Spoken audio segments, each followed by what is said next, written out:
சில மலர்களுக்கு இருதயத்தை பாதுகாக்கிற, இருதயத்திலே ஓடுகிற குருதி குழாய்களில் இருக்கிற அடைப்புகளை எல்லாம் அகற்றுகிற, இருதய திசுக்களுக்கு பலம் கொடுக்கிற சக்தி உண்டு என்று சித்தர்கள் கண்டார்கள்.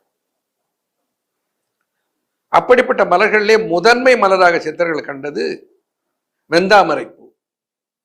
ஈரலை பற்றி எழுகின்ற வெப்பம் போம், கோர மருந்தின் கொடுமை அகலும், பாருலகில் தண்டாமரை ஒத்த தார் குழலே சன்னிவிடும் வெந்தாமரையின் பூவை வில். வெந்தாமரை பூ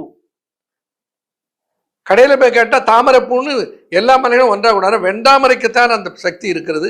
ஈரலை பற்றி எழுகின்ற வெப்பம் போம். ஈரலை பற்றி எழுகின்ற, ஈரல்னா கல்லீரல் தெரியும், மண்ணீரல் தெரியும், நுரையீரல் தெரியும், செவ்வீரல் இருதயம். அந்த இருதயத்தை பற்றுகிற நோய்களை எல்லாம், ஈரலை பற்றுகிற நோய்களை எல்லாம் அகற்றி டீடாக்சிபிகேஷன் கொடுக்கிற சக்தி எதற்கொண்டா வெண்டாமரை பூ.